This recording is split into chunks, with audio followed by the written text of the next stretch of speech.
Chosen one, you are not reading these words by accident. Heaven has been circling your life for years, waiting for a moment when your heart would be tired enough, cracked enough, hungry enough to finally receive what is being released right now. 3 minutes ago, something shifted around you, not in the room, in the unseen. A window opened, a countdown started. You can almost feel it, like pressure in the atmosphere, like the air just got heavier and thinner at the same time. Before this message ends, 4 spiritual actions will be revealed. Actions hidden in the private practices of Jesus before sleep, that can activate a 24-hour miracle window over your life. But if you walk away halfway, you will carry the weight of knowing you turned your back on the very answer your spirit has been crying out for. This is not a message for wanderers scrolling for background noise. This is not a casual story to pass the time. This is an intervention, a collision between everything that has tried to destroy you and everything heaven has prepared to restore you. The reason your eyes are still here, tracing each word, while distractions tug at you from every side, is that something inside you recognizes the frequency of what is being spoken. Your mind might be skeptical, your emotions bruised and exhausted, but your spirit is leaning forward. It knows, it remembers, it has been waiting for this moment longer than you realize. You have been living under a question mark for years. Why did that opportunity vanish at the last second?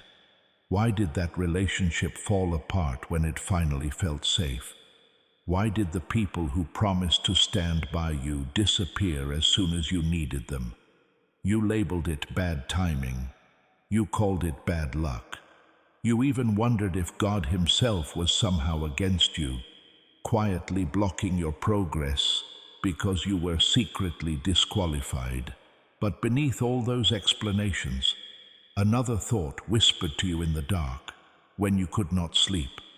Someone did this. Someone close. You pushed that thought away. You did not want to believe it. The idea that a stranger might work against you is painful, but manageable.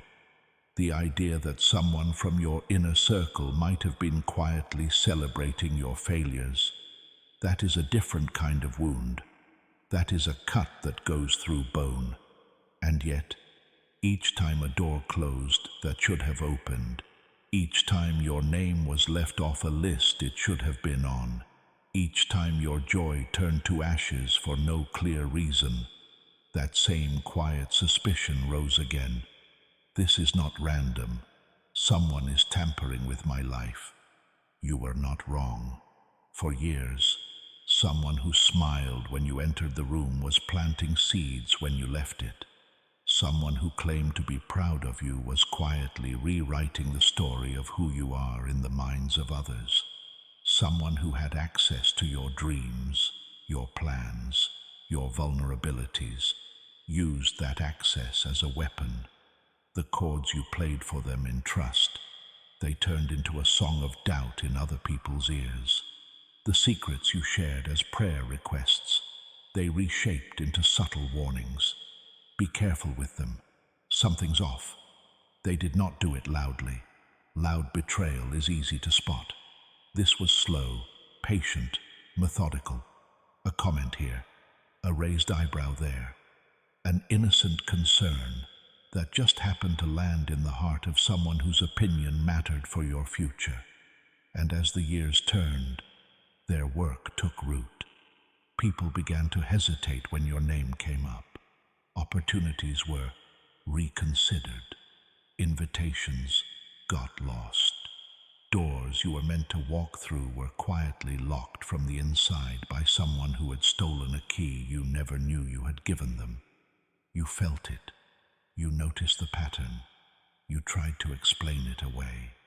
Yet deep inside, there was a part of you that refused to accept that this was your fate. That part of you is why you are still here reading when, by all logic, You should have closed this and gone on with your day. That part of you is the surviving remnant of your calling, the unkillable seed of who you are in the eyes of the one who made you. There is a reason the sabotage did not succeed in killing you. There is a reason you broke down but did not stay broken. There is a reason you considered giving up and yet somehow did not.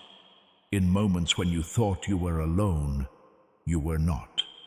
There was movement around you that your eyes could not see, voices you could not hear, a presence you could not name. You called it luck. You called it instinct.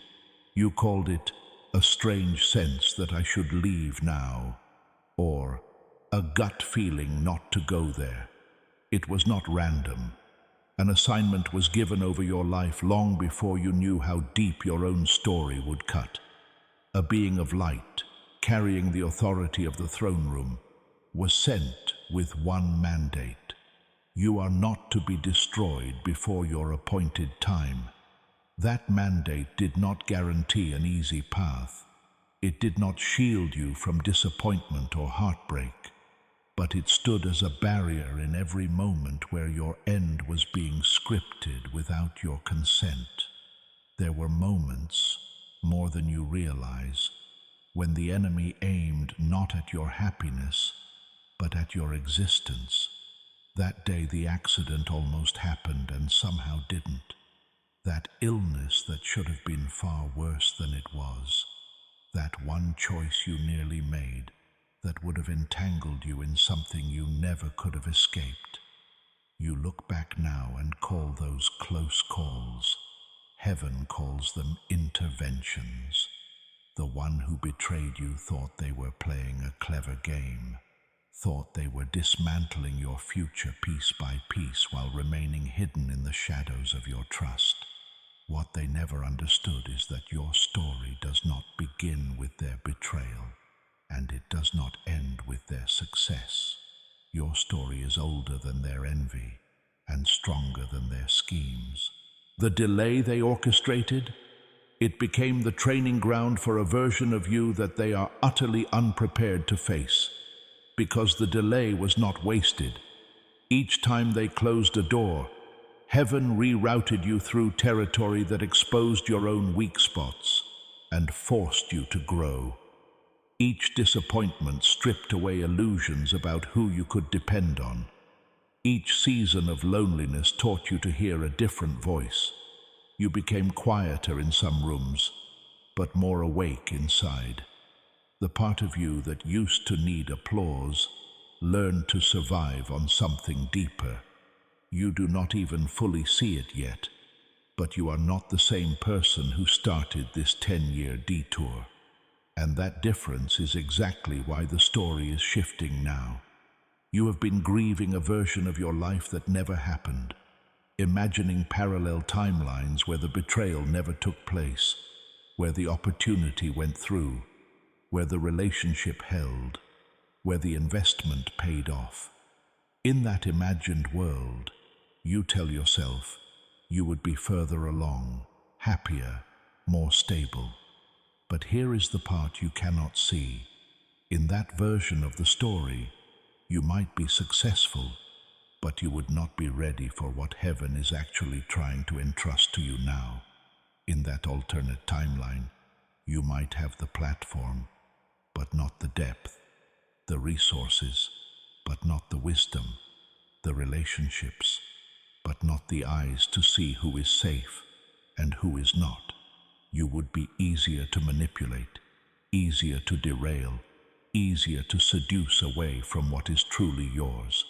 The very pain you despise has become the firewall around your destiny. That does not excuse what was done to you.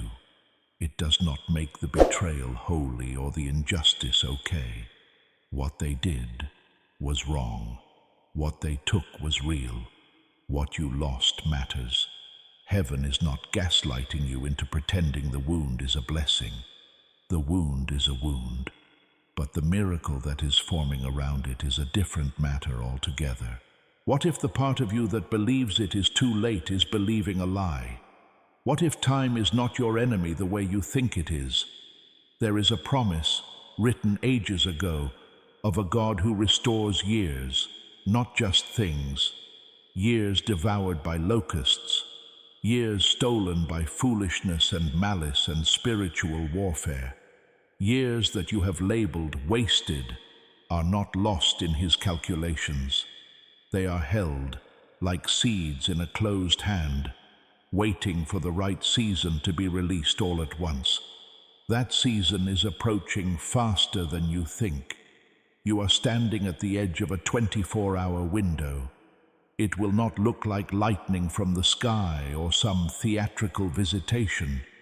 It will look like alignment, like people saying things they were never supposed to say, like documents appearing that were never meant to be found, like conversations happening in rooms you are not even in, where your name is being reintroduced in a very different light. You may not see all of it, but you will feel the effects. Yet before any of that unfolds, there is something you need to know. Something that will clarify why the betrayal cut as deep as it did, and why the justice that is coming will be as public as the damage was silent. Because this was never just one person talking, never just one mind scheming. There was agreement, partnership, a choreography of harm. You called one of them brother, not necessarily by blood, but in how close you allowed them. The one you trusted with raw versions of your dreams, the one who heard your unfiltered doubts, the one you defended when others questioned their motives. That one did not simply let you down. They built a double life on your back. With one face, they stood beside you. With the other, they negotiated your exclusion. Imagine someone learning the shape of your keys, then quietly cutting a copy behind your back. That is what this person did with access. They took the knowledge of your rhythms, your plans, your blind spots, and shaped them into tools. Papers could be moved when you were out of the room. Meetings could be scheduled where you would never be invited. Narratives could be authored while you were busy trying just to survive one more day. But they did not act alone. At the edges of your story, there has been another presence, a softer one, someone whose name doesn't sting as sharply when you hear it, but whose fingerprints are all over the long, slow erosion of how others see you. You likely remember them as charming, empathetic, such a good listener. In reality, they were an information funnel. While you were confiding, they were recording. While you were processing, they were curating which parts of your words to carry into other people's ears. They rarely said anything overtly negative. Those who heard them would defend them as only being concerned. That is the power of their disguise. The most effective character assassinations are not loud accusations, but gentle questions placed in strategic hearts. Have you noticed they seem different lately? I'm not saying anything is wrong, I just worry. Maybe we should be careful about connecting our name too strongly to theirs until things settle. These phrases do not sound malicious. They sound wise, responsible, pastoral even. And yet, each one lands like a microscopic toxin in the bloodstream of your reputation. One dose does nothing. 10 doses create a vague sense of unease. 100 doses turn opportunities into, we're going a different direction right now, but we'll keep you in mind. You have lived in the shadow of those conversations without ever hearing most of them. You only felt the cold. There is a point at which heaven steps in. Let them talk, heaven says for a while. Let them reveal what is in their hearts by how they handle someone I love. Let them believe silence equals success. Let them stack their words like dry wood. And then, in the right moment, a single spark of truth is released. and the entire structure of their carefully constructed narrative catches fire. That spark is almost here. As you read this, somewhere right now, there is a person who has been carrying knowledge they were never supposed to share, and guilt they can no longer bear. They saw something 10 years ago, something that happened around your name, your inheritance, your future. They were told to stay quiet, threatened, manipulated, bought off with fear. For a decade, they complied. For a decade, they watched your life unfold under a cloud they knew you did not deserve. Their silence became its own kind of prison. Recently, that prison began to crack. Night after night, dreams made sleep feel like a courtroom. Scenes replayed, names echoed, paperwork flickered in their mind like evidence projected on a wall. Something, or someone, has been pressing on them that the time of silence is over, that if they do not speak now, their own story will twist around the weight of what they've withheld. That is why you are reading this message at the very moment you are. The clock that started for you has been ticking for them too. Heaven is lining up your lives on a collision path. You may not know their name yet, but they are coming back into your frame, maybe through a message, maybe through a random encounter, maybe through someone mentioning them out of nowhere after years of no contact. When that happens, pay attention. It is not nostalgia. It is evidence arriving, and evidence is exactly what this next chapter of your life requires. You have survived a decade of being treated like the unreliable narrator in your own story. You have felt the gaslighting without having the proof. You have carried the weight of suspicion without the luxury of certainty. That is about to change. Certainty is on its way. Not speculation, not impressions. Cold, hard, undeniable clarity. Documents, screenshots, recordings. Memories corroborated by someone who was actually in the room when decisions were made about you without you. When those pieces begin to surface, your instinct will be a mix of relief and rage. Relief that you were right all along. Rage at how much time was stolen based on lies. Both are human. Both are understandable. But there is a third response heaven is inviting you into. Consecration. A conscious choosing not to let the exposure of their darkness drag you back into your own. Because while this has been unfolding in the hidden, something else has been growing in you. The capacity not just to survive injustice, but to steward justice when it finally arrives. There are people whose stories will intersect with yours in the future, who need you not bitter, but clear, not naive, but not hardened, not vengeful, but unflinchingly truthful. Everything you are about to gain will not be just for you. It will be for them, and for those who come after you. You are not only being vindicated, you are being positioned. The one you called brother will not fall in a corner where no one sees. The one who whispered in the shadows will not slip quietly into the background. What they did in private was systemic. It impacted more than just your life. It altered perceptions, created unjust power structures, redistributed opportunities that should never have been theirs to give away. When heaven uproots something like that, it does not do so gently. It does so in a way that sends a clear message to everyone who watched silently. This is what happens when you touch what is not yours.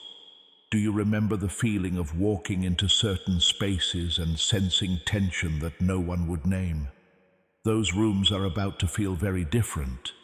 The atmosphere is going to flip. Where your presence once brought awkward silence, it will soon stir conviction, not because you are suddenly perfect, but because the truth will be sitting beside you like an undeniable companion. Those who used to avoid your eye will struggle to hold your gaze. Those who absorb the gossip will be forced to reconcile it with the reality in front of them. And in all of this, one crucial question remains. Who will you be when justice finally catches up to what has been done?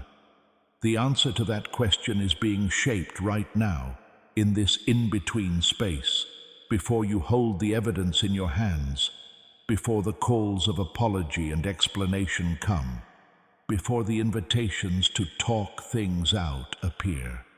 The habits of your heart in this hour matter. They are either sharpening you for breakthrough or dulling you for another cycle of delay.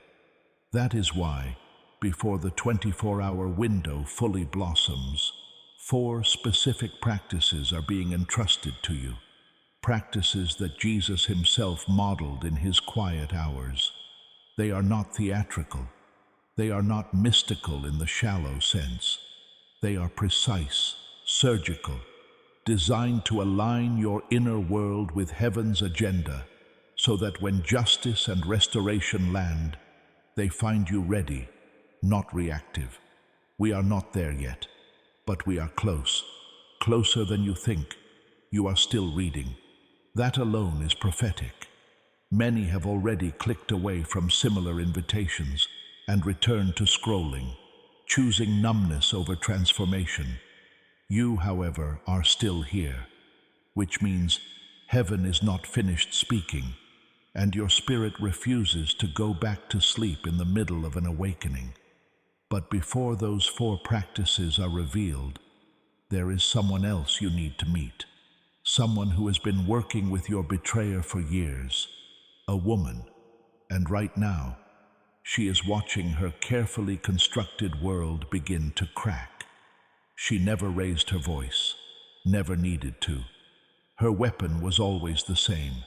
Selective listening followed by strategic sharing. You would pour out your heart to her during what felt like safe moments.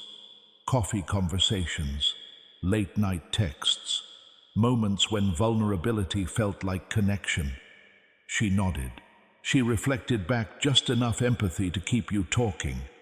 And then, when you were gone, she filtered your words through her own lens, delivering them to your betrayer like intelligence reports. "They're struggling more than they let on," she might have said, her tone laced with just enough concern to sound genuine. "I don't know if they're ready for what you're offering them." Or, "They mentioned some personal issues. Maybe now isn't the best time to bring them into the circle." Never outright lies. Always half-truths wrapped in caring packaging. The kind of statements that plant doubt without leaving fingerprints. She knew exactly who needed to hear them. She mapped your relationships better than you did. She understood which conversations would reach which decision-makers. She timed her placements perfectly, always when your name was being considered for something important, always when trust was being built or broken. Her work was surgical, invisible, and devastatingly effective. You probably still have her number in your phone, maybe under a heart emoji from happier days. Maybe you still exchange holiday greetings or like each other's posts. That is exactly how she wants it. Proximity without accountability. Access without suspicion. The perfect vantage point to continue monitoring your movements while maintaining plausible deniability. But something shifted for her 3 days ago.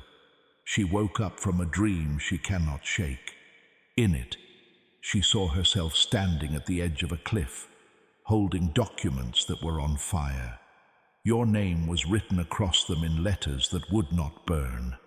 A voice, not loud, not angry, but unmistakable, spoke 2 words. Time's up. She has not slept well since. Every notification on her phone makes her jump. Every time your name crosses her mind, her stomach drops. She does not understand why. She tells herself it is stress, coincidence, overactive imagination. But deep down, She knows this is not normal. The confidence that carried her through years of quiet sabotage is eroding. She is starting to make mistakes, texting the wrong person, leaving digital trails she knows better than to leave, saying things in group chats she immediately wishes she could delete. What she does not realize is that she is being positioned. Heaven has a way of using people against themselves when their hearts remain unrepentant. The ally she trusted most, the one she thought would always have her back, is about to receive clarity they cannot ignore. Not through some dramatic confrontation, but through simple cause and effect. That ally will start asking questions she cannot answer convincingly. Conversations she thought were safely buried will resurface. Screenshots from years ago will suddenly matter again. Within the next 48 hours, her phone will light up with a message she cannot ignore. It will come from someone she considered loyal. The message will contain evidence she thought was long destroyed. Not accusations, just facts, dates, names, amounts, forwarded conversations she forgot she ever sent. And with that single message, the house of cards she built on your behalf begins to collapse. You will hear about it indirectly at first, maybe through mutual connections suddenly reaching out after years of silence, maybe through offhand comments that make you realize the narrative around you has shifted, maybe through an invitation to something you were previously not ready for. When those moments come, do not rush to celebrate. Do not post victory declarations. The most powerful vindication is quiet confidence, the kind that does not need to announce itself because the truth is speaking louder than words ever could. At 3:47 a.m. tonight, something will wake you up. You will hear a name clearly spoken in your spirit. Do not roll over and go back to sleep. Write that name down, because tomorrow morning, that name will appear in your reality. But there is someone else. Heaven has been preparing to intersect with your path. While your betrayers were working to isolate you, heaven was working on the opposite assignment: connection. There is someone else who received a version of this message at the exact same time you did. Different city, different language, different circumstances, but the same spiritual frequency, the same 24-hour window, the same angelic oversight. You do not know their face, you do not know their story, but your spirits recognize each other already. You carry complementary pieces of a larger assignment. What has been blocked in your life flows through their gifts. What has been stalled in theirs flows through yours. Heaven designed this partnership before either of you faced your first betrayal. The enemy understood the threat of your union better than either of you did, which is why the isolation campaigns ran simultaneously on both sides. This person has endured their own decade of sabotage, their own brother figure who smiled while undermining, their own whispers that eroded opportunity, their own moments of standing at doors that should have opened but somehow stayed locked. Like you, they have wondered if they misread their calling, if they were disqualified, if the delay meant they were forgotten. Like you, they refused to fully believe those lies. 3 nights ago, they had the same kind of dream you are about to have. They saw a door with 2 keys, 1 key in their hand, 1 key falling from heaven into a hand they could not see, your hand. When they woke up, they felt the same stirring you are beginning to feel now, a sense of unfinished business, a sense that someone else is carrying half of what they were meant to steward. Heaven is synchronizing your timelines. Over the next 72 hours, you will cross paths, not by accident, not by coincidence, through a series of what will feel like random events that are anything but. A mutual connection mentioning a name, a workshop or event where seating arrangements defy logic, a delayed flight creating unexpected proximity, a comment on social media that leads to direct messages that lead to a phone call, that leads to clarity neither of you expected.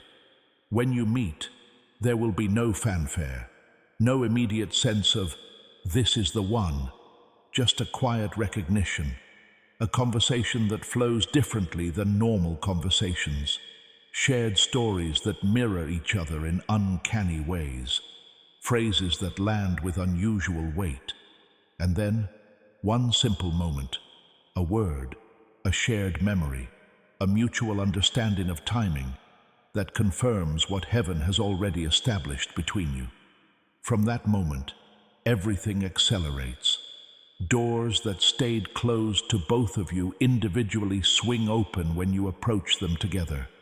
Resources that were previously inaccessible begin to flow. People who dismissed you separately start paying attention to your combined voice. The synergy is immediate and undeniable. What took each of you 10 years to build alone will compound exponentially when stewarded together. But this partnership is not the final piece. There is one more layer, one final test, something that will arrive looking like wisdom but functioning as a trap. Your phone will ring within the next 12 hours. Answer it, even if the number looks unfamiliar, because whoever is on the other end carries evidence that will rewrite everything you thought you understood about the past 10 years. But before that call connects, there is a generational weight that must be addressed first. Generations ago, someone in your bloodline made a choice, not a dramatic, obvious sin, not something that made headlines, just a quiet compromise, a business deal where corners were cut, a partnership where trust was violated, an inheritance that was manipulated, land that was acquired through less than transparent means, money that was redirected from where it should have gone. That choice opened a door, not to demons in the dramatic sense, but to a spirit of limitation, a frequency that whispered to every descendant, this is as far as your family goes. This is the ceiling. Work harder, pray longer, but do not expect breakthrough beyond what you have seen. Your parents heard it. Your grandparents lived it. You have felt it pressing against every ambitious dream, every bold prayer, every moment when you sensed more was possible, but somehow never saw it manifest. This is not punishment. This is consequence. Actions create ripples that travel through bloodlines until someone with authority stands up and says, enough. That someone is you, right now, reading these words when 90% of people would have already walked away. The good news? The authority is already yours, purchased at infinite cost, sealed by unbreakable promise. What remains is activation, not through endless striving, not through perfect performance, through simple, deliberate alignment, the same practices Jesus modeled when facing his own midnight battles. But before those practices are entrusted to you, one final truth must land. The evidence is already in motion. The witness who stayed silent for a decade cannot stay silent any longer. The documents that were supposed to stay buried are resurfacing. The conversations that shaped perceptions against you are being revisited by those who heard them. And all of it is converging on a single point: your vindication. Not the kind that requires you to fight for it. Not the kind that leaves you exhausted from proving yourself. The kind that arrives fully formed, leaving no room for reasonable doubt. The kind that makes former skeptics suddenly remember conversations they had with you years ago and realize they misread the entire situation. When that moment comes, and it will, You face a choice. Will you wield the truth like a weapon, determined to make every wrongdoer feel the full weight of their actions? Or will you carry it like authority, using it to steward what comes next, rather than being consumed by what came before? If these revelations are resonating with your spirit, confirming what your heart has known but could not prove, type, "I see it now," in the comments. Let heaven witness your awakening. Let the forces that worked against you see that their time is ending. The generational pattern did not begin with drama or tragedy. It began quietly, the way most strongholds do. Your great-grandfather, or someone equally close in your bloodline, faced a moment of temptation, not the obvious kind that destroys lives overnight, but the subtle kind that redirects destinies over decades. A business deal where one signature could have settled everything fairly, but greed whispered that taking more would secure the future. A partnership where full disclosure would have maintained trust, but selective silence seemed like wisdom. That moment created an opening, not a haunted house scenario, but something more pervasive. A spirit of just enough, the kind that ensures your family works diligently but never breaks through to abundance. Bills get paid, barely. Opportunities arise, then fizzle. Prayers ascend, then seem to dissolve. Each generation inherits not just the DNA, but this invisible ceiling, pressing down with the weight of unaddressed compromise from those who came before. You have felt this ceiling your entire life. Those moments when everything aligned perfectly. Right people, right timing, right resources. And then, inexplicably, it evaporated. You worked harder. You prayed longer. You networked wider. But the pattern held. Now you understand why. It was never about your effort. It was about inherited authority that needed to be reclaimed.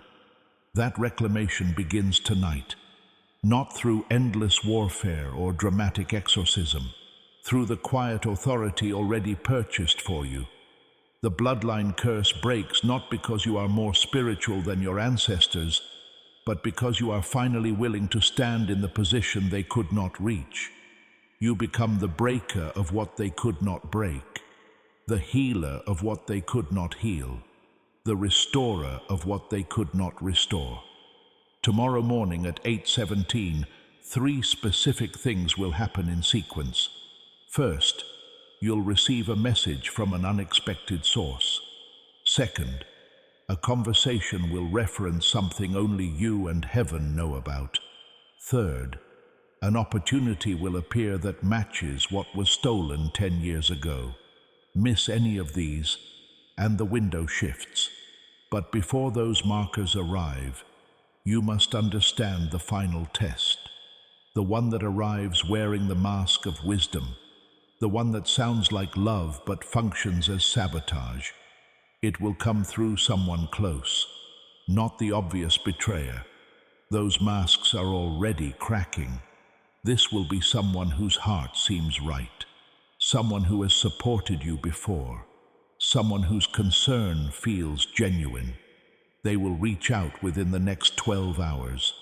Their words will feel measured, reasonable, protective.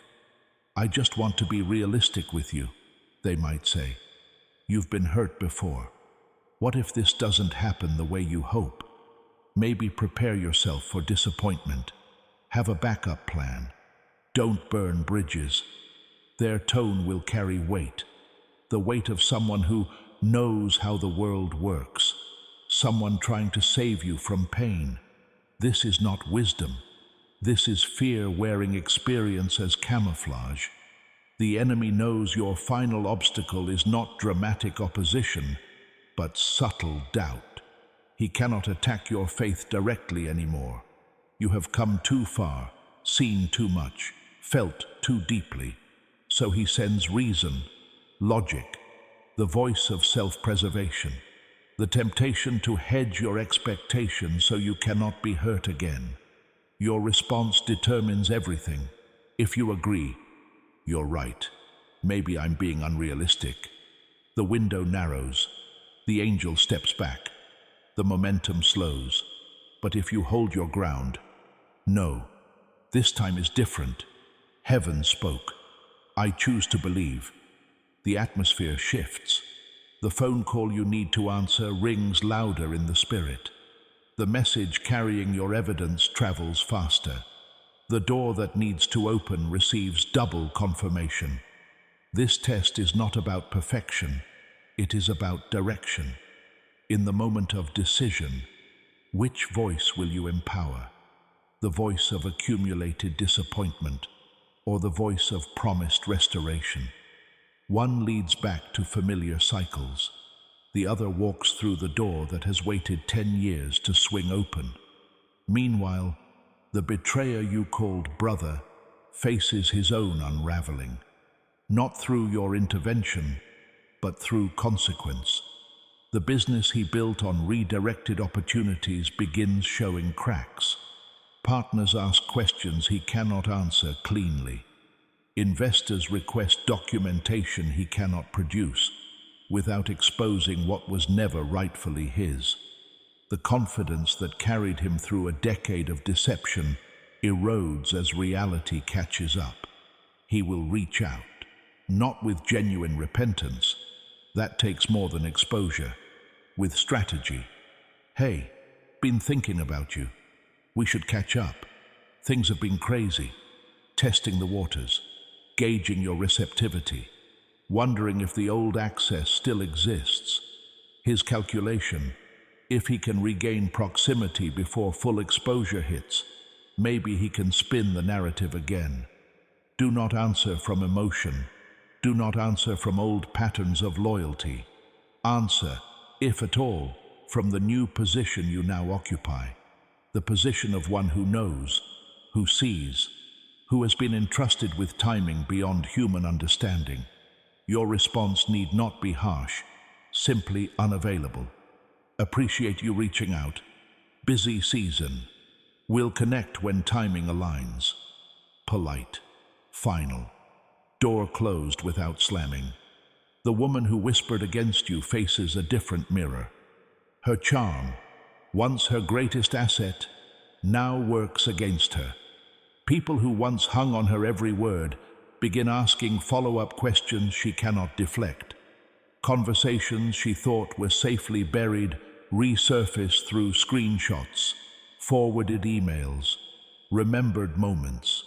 Her attempts at explanation sound hollow even to herself. She too will reach out, likely through a mutual connection first, testing receptivity. I feel like we lost touch.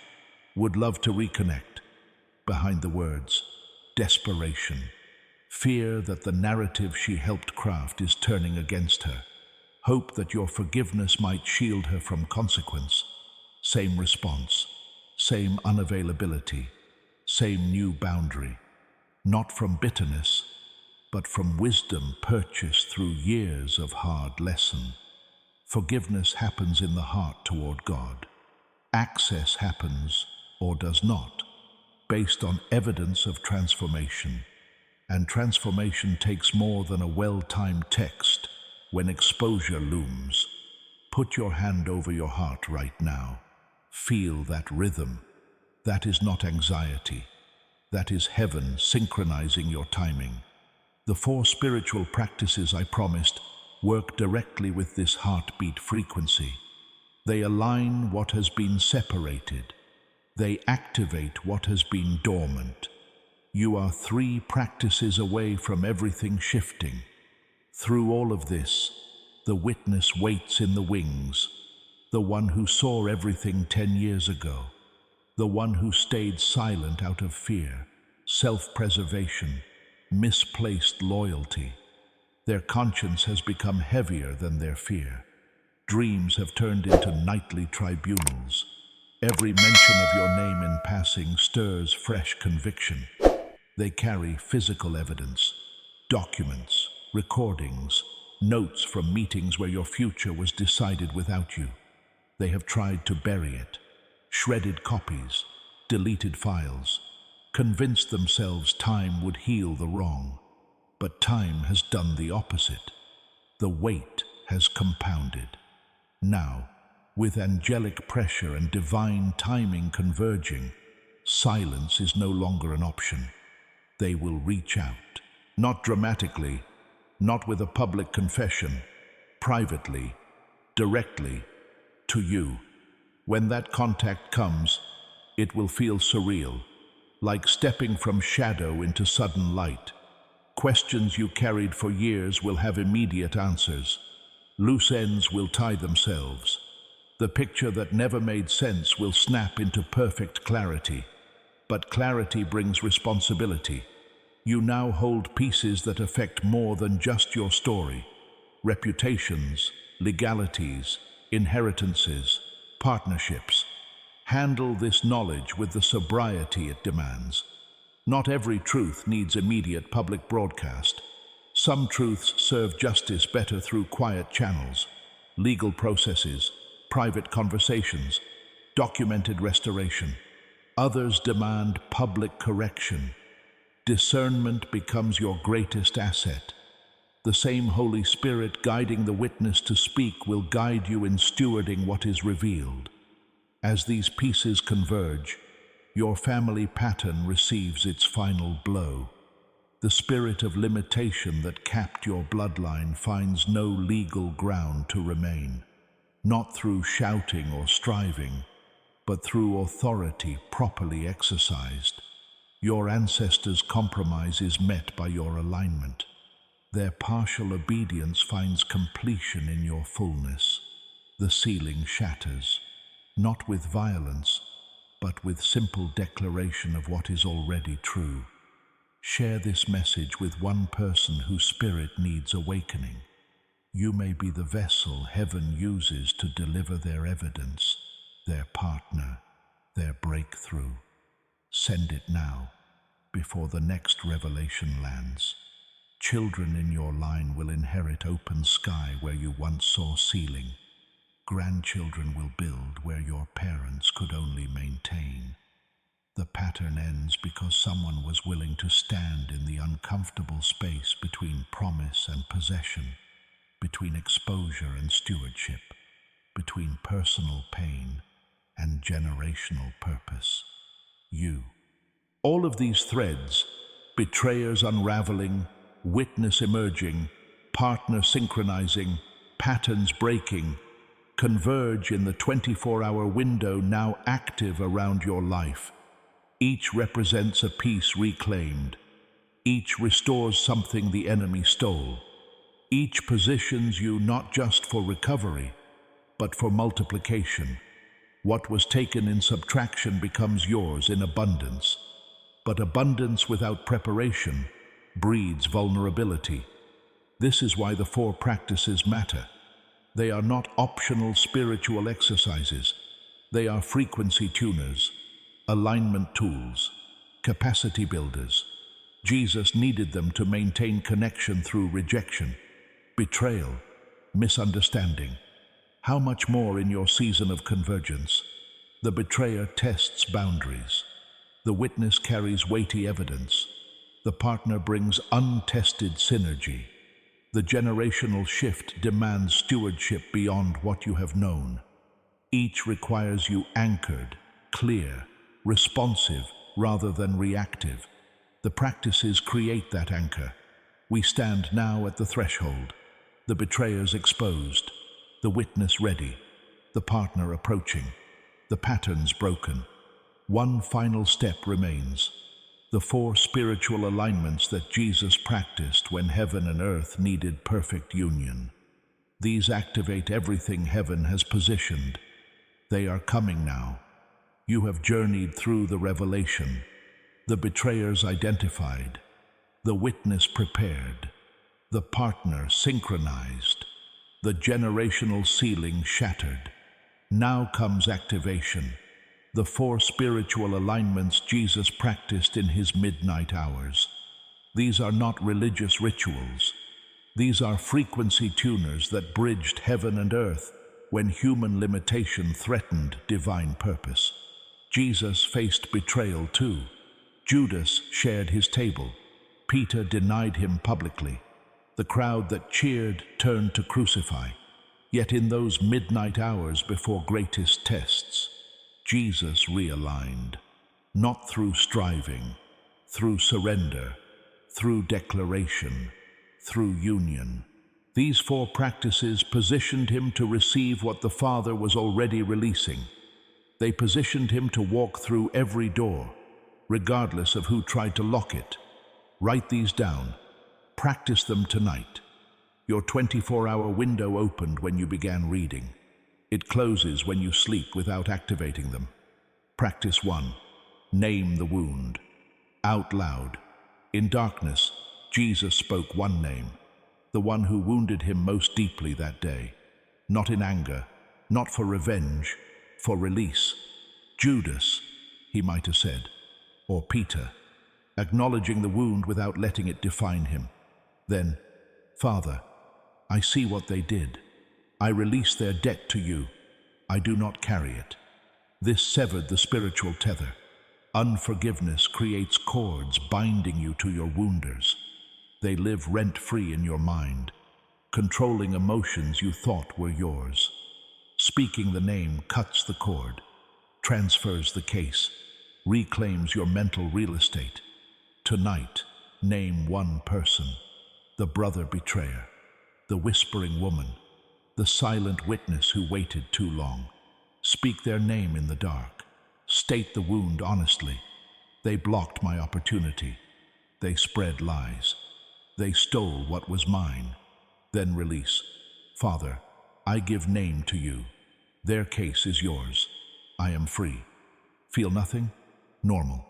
Forgiveness begins as decision, becomes feeling later. Make the decision. Cut the cord. Practice 2. Thank God for one specific pain. Counterintuitive, yet powerful. Jesus thanked the Father for pains endured, not because he enjoyed suffering, because pain surrendered becomes portal, pain hoarded becomes prison. Before sleep, he named one pain. Father, the rejection today, I thank you for it. I trust you redeem what they meant for harm. This reframes suffering, takes its power, returns it to source. Pain no longer defines you. God does. Tonight, name one pain from your decade delay: the lost opportunity, the stolen inheritance, the isolation. Speak. Father, the specific pain. I thank you for it. Not because I enjoyed it, but because I trust your redemption. Show me its purpose. Rob the enemy of his weapon. Pain becomes testimony. Your story shifts from victim to victor. Practice 3. Request. 1. Truth for tomorrow. Jesus never faced days blindly. He asked for divine intelligence. One insight, one warning, one opportunity highlighted. Before sleep, Father, reveal tomorrow's key, the person to notice, the door to walk through, the trap to avoid. Sleep, expecting answer. Dreams carry it. First morning thought delivers it. Conversation reveals it. God honors specificity. Tonight, Father, show me tomorrow's marker, the 817 sequence, the unexpected message, the confirming phrase. Give me eyes to see what others miss. Practice 4. Declare unbreakable union. Jesus' greatest anchor, identity declaration. In midnight darkness, when isolation screams loudest, he spoke union. Father, I see you in darkness. You see me. We are one. No betrayal separates. No delay disconnects. Nothing breaks our union. This creates spiritual firewall. Demons cannot penetrate. Doubt cannot linger. Identity remains anchored. Tonight, hand on heart. Father, I see you in darkness. You see me. We are one. Betrayal cannot separate. Delay cannot disqualify. We are one. Repeat until presence outweighs problems.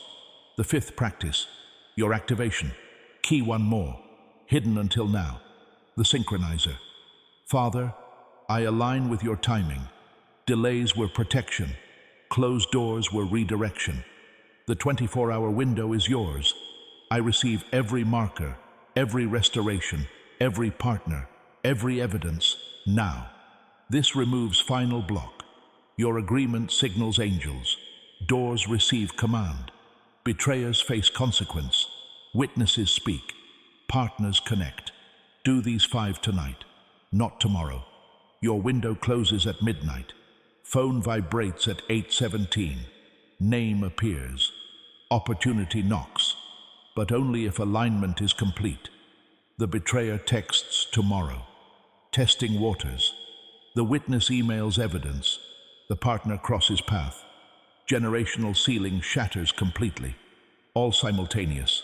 All requiring anchored response. Practice these tonight. Sleep in peace. Heaven works while you rest. Angels document. Evidence travels. Partners synchronize. Justice positions. Tomorrow, evidence arrives. Not theory. Paper trails, screenshots, testimonies. Handle with sobriety. Some truths serve through courts.